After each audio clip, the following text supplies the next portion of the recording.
یہاں جو شریعت کے جو حوالے سے جو رسومات ہیں ان کو کیسے ادا کیا جائے، ان کی تدفین تکفین وغیرہ کیسے کی جائے؟ دیکھیں اس میں تو ہم نے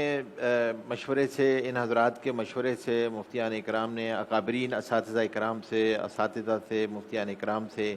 سب کے مشورے سے یہ چیز طے ہوئی ہے جو ڈاکٹر باری نے جس تفصیل کے ساتھ بیان کی کہ اس میں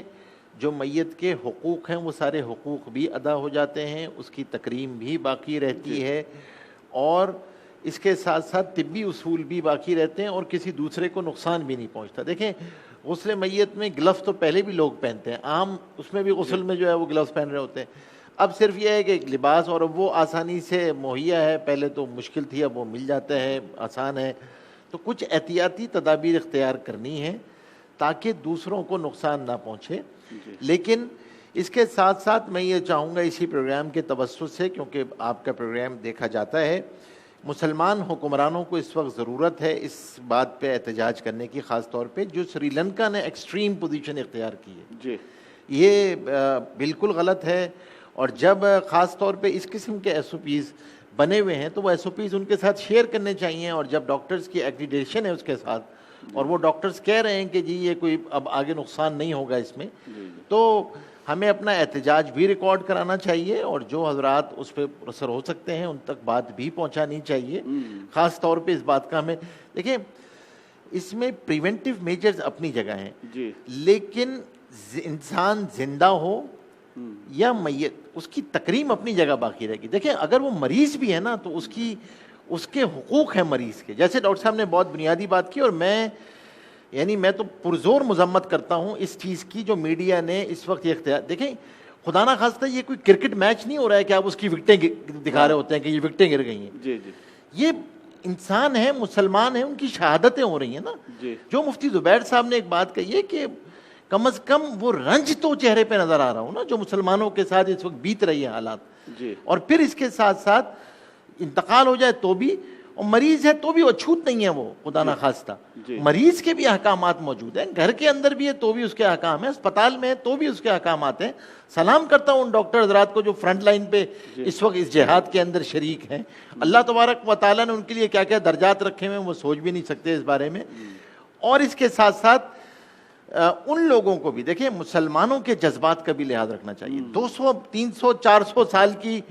ہسٹری نہیں ہے کہ جس کے اندر آپ کو اس قسم کی کوئی چیز ملتی ہو کہ جو ہر جگہ موجود ہے، تو ظاہر سی بات ہے اس کی رویے بناتے بناتے چیزیں بنتی ہیں۔ تو میں ریاستی اداروں سے بھی کہوں گا کہ وہ مسلمان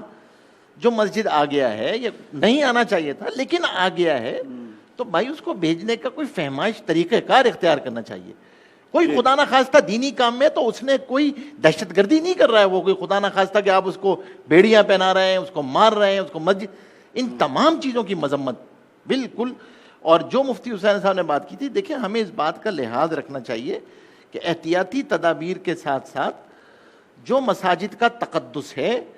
مساجد کو زندہ رکھنا ہے۔ بھائی اسپتال زندہ رکھے ہوئے ہیں نا، کیوں رکھے ہوئے اسپتال قائم ہے؟ اس وجہ سے کہ وہ ہماری جسمانی ضرورت ہے، جسمانی علاج ہے، تو ہمارا روحانی علاج کا کیا ہے؟ ہمارا روحانی اسپتال تو مسجد ہے، اس مسجد کو ان احتیاطی تدابیر کے ساتھ زندہ رکھنا ضروری ہے، اور وہ الحمدللہ زندہ رکھے ہوئے ہیں۔ اور مفتی حسین صاحب نے بہت اچھی بات کی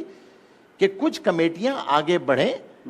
اور حکومت کے سامنے آئیں کہ جی ہم نے سارے پریونٹیو میجرز رکھ لیے ہیں اور یہ ڈاکٹرز کہہ رہے ہیں کہ یہاں پہ ہو سکتا ہے، اور پھر الحمدللہ اس کی برکت سے یہ پھر زندہ ہو جائے، ایک نظم ایک نسق کے تحت لے کر آنا ہے نا، اور پھر وہ تعطل جو ہے وہ پھر اسی طریقے سے مسجد کے ساتھ جو ہے مسجد زندہ رہے، مسجد کی آبادی بڑھ جائے۔ مسجد تو الحمدللہ آباد ہے ابھی بھی، نمازیں ہو رہی ہیں، لیکن اس کی آبادی بڑھ جائے۔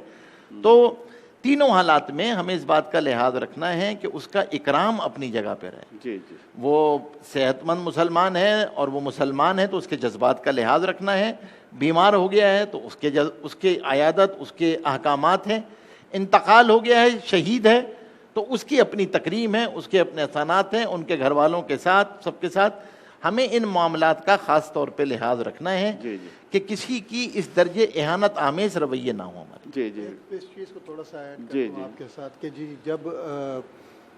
یہ جنازے پہ بھی ہم نے کہا تو کوئی لمٹ رکھیں، وہ اس وجہ سے نہیں کہ وہ جو میت ہے وہ انفیکشیس ہے، وہ اسی لیے کہ مجمع نہ ہو، اس وجہ سے۔